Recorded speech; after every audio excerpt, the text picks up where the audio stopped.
मंडळी, आपल्या चॅनलच्या माध्यमातून आपण अनेक प्रकारचे प्रश्न सोडवत असतो. असाच एक प्रश्न आपल्या भक्तांनी विचारला होता.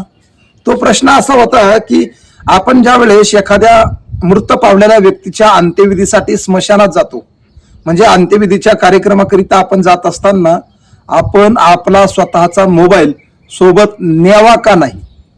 अंत्यविधीच्या वेळी जर आपण मोबाईल सोबत नेला तर काय होतं? हा एक साधा प्रश्न त्यांनी आम्हाला व्हॉट्सअपद्वारे विचारला होता.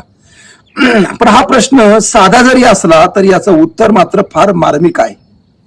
मंडळी, तुम्हाला सुद्धा कधी प्रश्न पडला असेल की आपण ज्यावेळेस अंत्यविधीला जातो तर मोबाईल सोबत घेऊन जात असतो.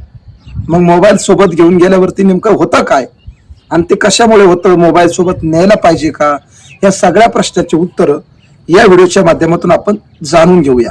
रामकृष्ण हरी मित्रांनो, मी एकनाथ महाराज भांबळे, नाथ महाराज या युट्यूब चॅनलमध्ये मी आपलं मनापासून स्वागत करतो.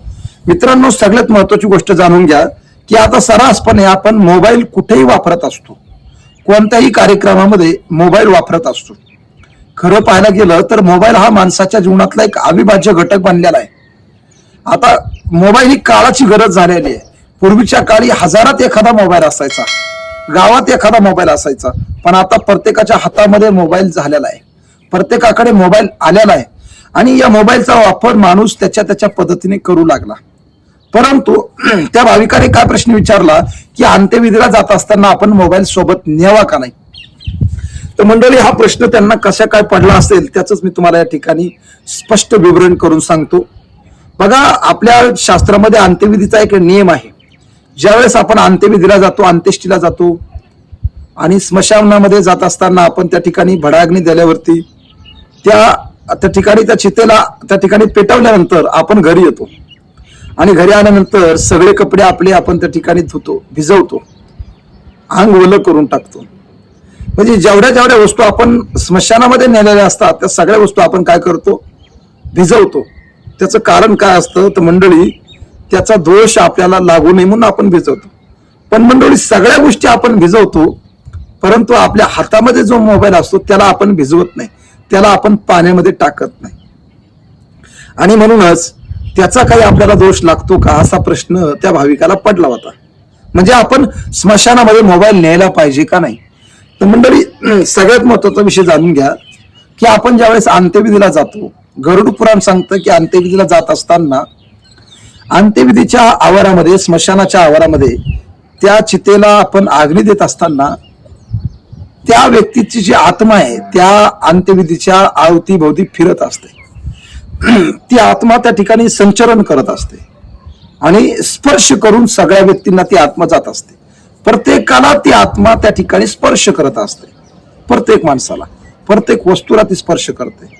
परंतु ती आत्मा जाणवत नाही, ते वातावरण जाणवत नाही. आणि मग होतं काय मंडळी, बऱ्याच वेळा त्या आत्मेचा स्पर्श आपल्या मोबाईलला सुद्धा झालेला असतो आणि मोबाईलला स्पर्श झाल्यामुळे विटाळ निर्माण झालेला असतो.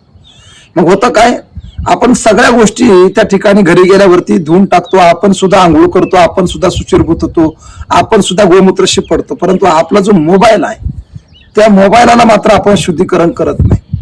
आणि मग अपसुकपणे, आजारतेपणाने आपल्या घरामध्ये त्या आत्म्याचे कण प्रवेश करतात, आपल्या घरामध्ये त्या आत्म्याचं दूषित वातावरण प्रवेश करतं. आणि याच्यामुळे होतं काय तर ती आत्मा आपल्या घरामध्ये कलह निर्माण करते, आपल्या घरातलं वातावरण दूषित करते. आणि म्हणून आपल्या घरामध्ये वारंवार भांडणं होतात, वारंवार चिडचिड होते, वारंवार घराची प्रगती होत नाही, घरामध्ये सारखा ताणतणाव निर्माण होतो. अशा गोष्टी घरामध्ये घडत असतात. आणि म्हणूनच मंडळी, आपण स्मशानभूमीमध्ये मोबाईल घेऊन जाणं टाळलं पाहिजे. आपण स्मशानभूमीमध्ये मोबाईल न्यायचा नाही आणि जरी नेला तर त्याला आपण शुद्धीकरण करून घ्यायचं. तुम्ही म्हणताल मग काय मोबाईल पाण्यामध्ये टाकून शुद्धीकरण करून घ्यायचं का? तर अजिबात नाही. मोबाईल शुद्धीकरण करण्याची एक सोपी पर्याय पद्धत आहे, काही अवघड नाही. मोबाईल हातामध्ये घ्यायचा आणि त्याच्यावरती थोडंसं गोमूत्र शिपडायचं आणि त्याच्यावरती ओम नमो भगवते वासुदेवाय हा मंत्र म्हणायचा, मोबाईल शुद्धीकरण झाला.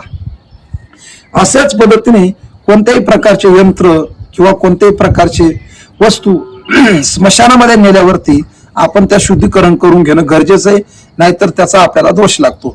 त्याच्यामुळे शक्यतो आपण स्मशानभूमीमध्ये मोबाईल घेऊन जाणं टाळलं पाहिजे.